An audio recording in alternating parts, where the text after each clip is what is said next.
কলিজার টুকরা যুবক ভাইয়েরা, যাদের জন্য তুমি রাতকে দিন করলা, দিনকে রাত করলা, সবার তোমার পর হয়ে যাবে, কেউ আপন হবে না রে ভাই। আজ তুমি মৃত্যুবরণ করলে তোমার জানাজা কাফন দাফন দেওয়ার জন্য তোমার আপন জনেরা, স্ত্রীরা, ভাই বেরাদর সবাই বলবে তাড়াতাড়ি কাফন দাও, কাফনের ব্যবস্থা করো। যাদের জন্য তুমি এত কষ্ট পরিশ্রম করলাম, 10 বছর 20 বছর 30 বছর প্রবাস জীবন কাটায় দিলা, তারা তোমার লাশটা ডাইনিং রুমে বাইর করে দিবে, রুম থেকে বাইর করে সামনের রুমে নিয়ে আসবে, খাট থেকে নামায়া মাটিতে তোমাকে শুয়ে দিবে। তোমার সন্তানেরা, আপনজনেরা বলবে আর দেরি করা যাবে না, লাশটা তাড়াতাড়ি কাফনের ব্যবস্থা করো, গোসলের ব্যবস্থা করো। ও কলিজার টুকরা যুবক ভাইয়েরা, দিলের কান লাগায়া একটাবার কথাগুলা মনোযোগ দিয়ে শুনো রে ভাই। আপনি আমি যেই দিন দুনিয়াতে এসেছিলাম, এই দিন নিজের গোসলটা নিজে কোনো করতে পারি নাই।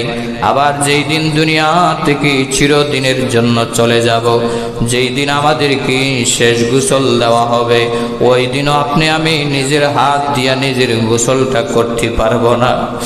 সবাই আমাদেরকে গোসল করায়া কাফন দাফনের ব্যবস্থা করায়া তারপরে পরকালের পাড়ি জমাতে হবে, ওই কবরের দিকে রওনা হয়ে যাবে।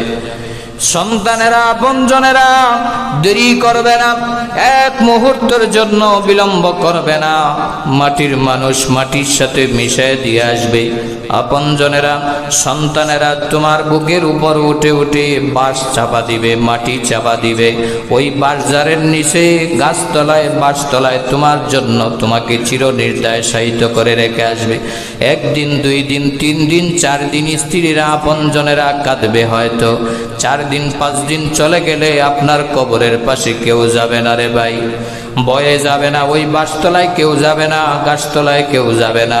1 দিন 2 দিন 3 দিন 4 দিন হয়তো তোমার লাশের অস্তিত্ব থাকবে। 4 দিন 5 দিন যখন চলে যাবে, যেই শরীরে দামি দামি পারফিউম ইউজ করেছ, যেই শরীরে দামি দামি সাবান লোশন ইউজ করেছ, ওই দামি শরীরটা নষ্ট হয়ে যাবে, পোকা মাকড়ের খাবার হয়ে যাবে, সাপ বিচ্ছুর খাবার হয়ে যাবে। ওই অন্ধকার কবর তো সব সময় ডাক দিয়া বলে, আমি পোকামাকড়ের ঘর, আমি সাপ বিচ্ছুর ঘর। আনা বাইতুল ওয়াহদা, আনা বাইতুদ দূর, আনা বাইতুল ওয়াহদা। এইভাবে কবর ডাক দিয়া বলে, আমি একাকিত্বের ঘর, আমি অন্ধকার কবর, আমি সাপ বিচ্ছুর ঘর, পোকামাকড়ের ঘর। রে কলিজার টুকরা যুবক ভাইয়েরা, একটাবার দিলের কান লাগায়া কথাগুলা শুনো। তোমার মতো কত যুবক দিনের বেলা বাইর হয়ে যায়, লাশ হয়ে ঘরে ফিরে আসে। তোমার আমারও শেষ ঠিকানা কখন হয়ে যাবে, শেষ ডাক কখন আসবে বলতে পারবো না, আজরাইলের সাথে কখন সাক্ষাৎ হয়ে যাবে বলতে পারবো না। এই জন্য আমার প্রাণের ভাইয়েরা, কবরের প্রস্তুতি নিতে হবে, মৃত্যুর প্রস্তুতি নিতে হবে। এই রমজানেই শেষ সুযোগ আল্লাহ দিয়েছেন, রমজান সারা বছরে আর সুযোগ পাওয়া যায় না। এই কবরে আপনাকে আমাকে রেখে আসবে। 4 দিন 5 দিন চলে যাওয়ার পরে শরীরের চামড়া গোলা খসে যাবে, গোশত গোলা খসে খসে পড়ে যাবে। যেই চুলের ভিতরে দামি দামি তেল ইউজ করেছো, অলিভ অয়েল তেল, দামি দামি পারফিউমের তেল ইউজ করেছো, পর্দার অন্তরালের মা বোনেরা, এই রূপ লাবণ্য চিরদিন থাকবে না, পোকামাকড়ের খাবার হয়ে যাবে। শেষ পর্যন্ত এই চুলগুলা খসে যাবে, পড়ে যাবে, চামড়া পড়ে যাবে, চামড়া গোলা খসে যাবে, গোশত মাংস গোলা খসে যাবে, হাড় গোলা একাকিত্ব হয়ে যাবে।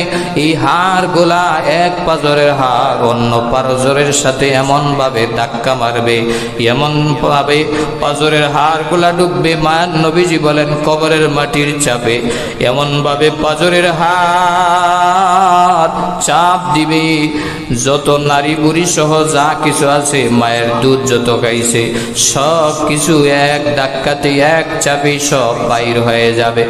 এই জন্য আমার প্রাণেরা ভাইয়েরা, চিন্তা করো, ওই কবরে সবাইকেই যাইতে হবে। এই দুনিয়া চিরস্থায়ী নয়, আজ আছো তো কাল থাকবা না। দুনিয়া কারো জন্য চিরস্থায়ী নয়।